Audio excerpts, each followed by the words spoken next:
정묘호란, 병자호란을 당하고 말았습니다. 1636년 병자호란. 이렇게 해서 조선이, 조선 선비들이 오랑캐라고 말하던 그 오랑캐가 세운 청나라의 소국처럼 되어버렸어요. 이것 때문에 이 조선조의 선비들, 주저학자들, 당시에 권력을 잡았던 이 살인들, 이 사람들이 방황을 하기 시작했습니다. 정신적으로 방황을 하기 시작했어요. 그 사람들은 중국의 명나라를 부모처럼 믿었는데 그 명나라가 다른 민족도 아니고 조선조 사람들도 멸시하던 오랑캐에 의해서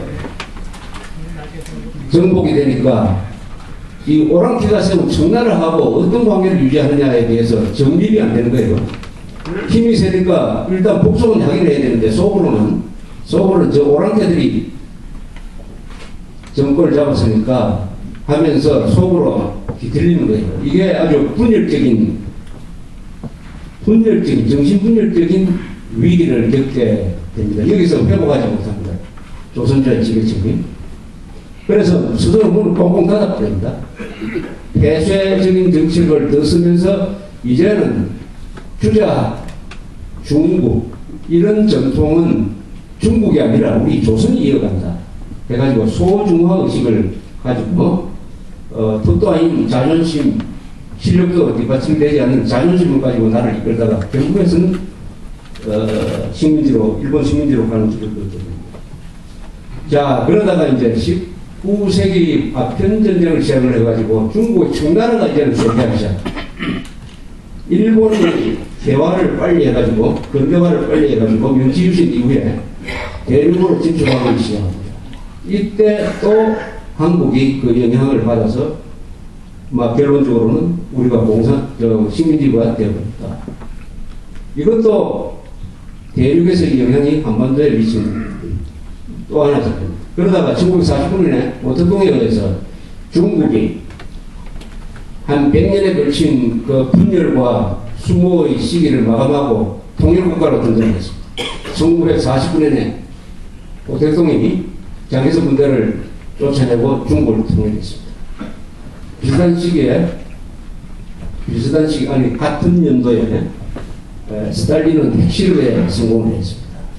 그래서 김일성이 그 스탈린과 모택동의 지원을 받아가지고 6.25 전쟁을 일으키죠. 6.25 전쟁. 이것도 중국에서 공산 통일정부가 생긴 것하고 딱 맞물리는 사건입니다. 중국에서 큰 변화가 일어나면 한반도에 반드시 변화를 준다는 것은 또 다른 사례는 뭐냐. 문화의 대혁명 이후에 이제 등소평이 등장해가지고 우선 먹고 살아야 되겠다. 실용 노선을 걷게 됩니다. 개혁, 개방 이런 노선을 걷게 되니까 한중 관계가 바뀌는 거죠.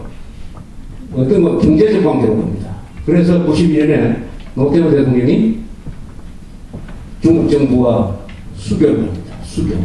수교를 해가지고 드디어 한국과 중국이 경제적인 파트너가 돼가지고 지금까지 이렇게 서로 공정하는 관계가 됐습니다. 그러나 이것은 경제적인 것이고 정치 외교적인 분야는 다른 데서 여러 가지 이중적인 모순된 관계가 지금 중국과 자, 이제 중국의 힘이 개방 수준을 넘어가서 이제 중국이 미국과 맞설 수 있는 국력을 갖추기 시작을 했습니다. 물론 미국과 맞문다는 것은 그것은 요원한 이야기입니다. 아마 저는 영원히 불가능하다고 생각합니다. 중국의 체질이나 중국의 정신력이나 중국의 민주주의의 수준이나 이런 걸 봤을 때 또 중국의 군사적 전통이나 중국은 군사적으로 항상 약한 나라입니다.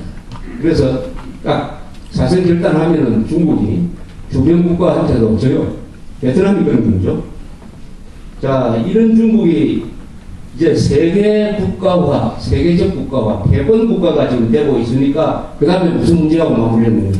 한국의 통일 문제, 북핵 문제하고 딱 물려있어요. 자, 그럼 어떻게 할 거냐.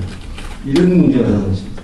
원론적으로 말하면 우리는 한국, 미국, 일본의 이 공적체제, 한일 관계는 동맹관계는 아니고 우호관계, 한미는 군사적 동맹관계. 미국을 중간에 끼워가지고 한국과 미국, 일본의 이 공조 체제는 그 본질적인 것이 뭐냐면 가치관을 공유하고 있는 관계입니다. 한국, 일본, 미국이 공유하고 있는 가치관은 뭐냐? 그것은 민주주의, 시장경제, 합리주의, 법치주의 이런 거죠. 그래서 한일 관계는 나빠져도 한국과 일본이 전쟁할 일이 없고 한국 사람 일본에 가서 여행하는데 아무런 장애가 없고 일본 사람이 한국에 와서 얻어맞지 않고 여행을 할 수가 있습니다. 그러나 한중 관계가 나빠진다든지 또는 중국과 일본 관계가 나빠지면 사람들이 마음 놓고 왕래를 할 수 없게 되는 것입니다. 한국과 미국과 일본의 이 가치관의 공유에 의한 이 공조관계가 유지 발전되면서 이것이 중국의 비합리성을 견제하고 또는 고쳐놓기도 하고 하는 이런 연관성 속에서 우리가 통일의 길을 모색해야 되겠다.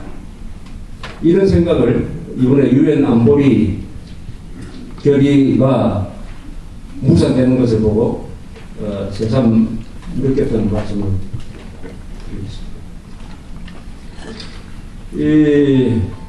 노무현 전 대통령은 요새 계속 자기 부인한테 책임을 자꾸 넘기고 있는데 검찰은 계속 아니라는 거예요. 검찰은 박연차라는 사람한테 전화를 걸어서 100만 달러를 그것도 달러로 보내라고 한 사람은 노무현 대통령이 직접 한 것이다. 이런 식으로 박연차라는 사람으로부터 진술을 받아냈다고 이렇게 이야기를 하고 있으니까 이제는 노무현 검찰이 한번 정면 대기를 해봐야 돼요. 그 누구의 진실이 무슨 건지. 노무현 씨는 거짓말을 아주 많이 했고 그 거짓말은 이미 기록에 다 남아 있는 것입니다.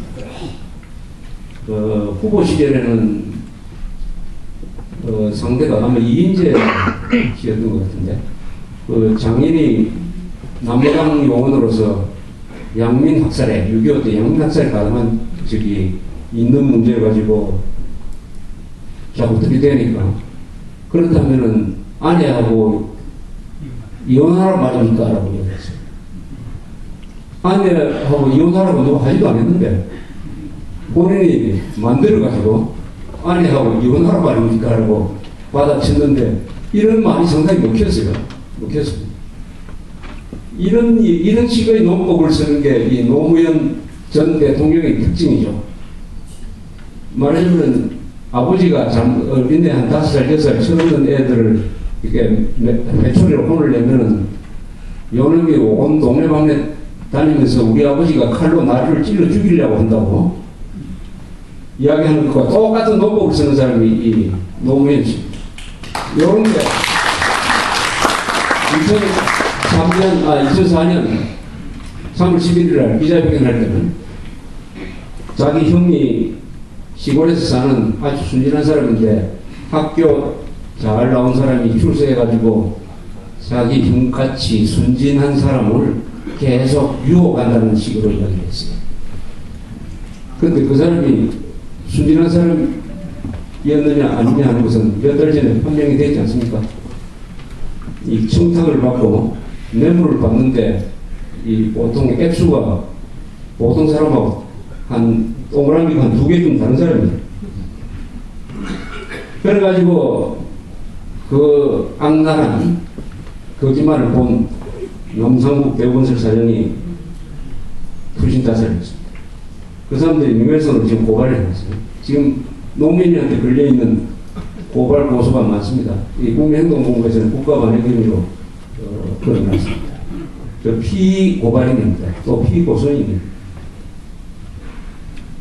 이런 거짓말을 반복되이 하는 사람의 말을 계속 보도해줄 필요가 있느냐 하는 생각이 듭니다. 얼마 전에 저한테 누가 전화를 들어왔어요. 노무현 전 대통령은 1986년에 부산에 송기인 신부라는 사람으로부터 천주교 영세를 받았다고 합니다. 유스토라는 세례명을 받고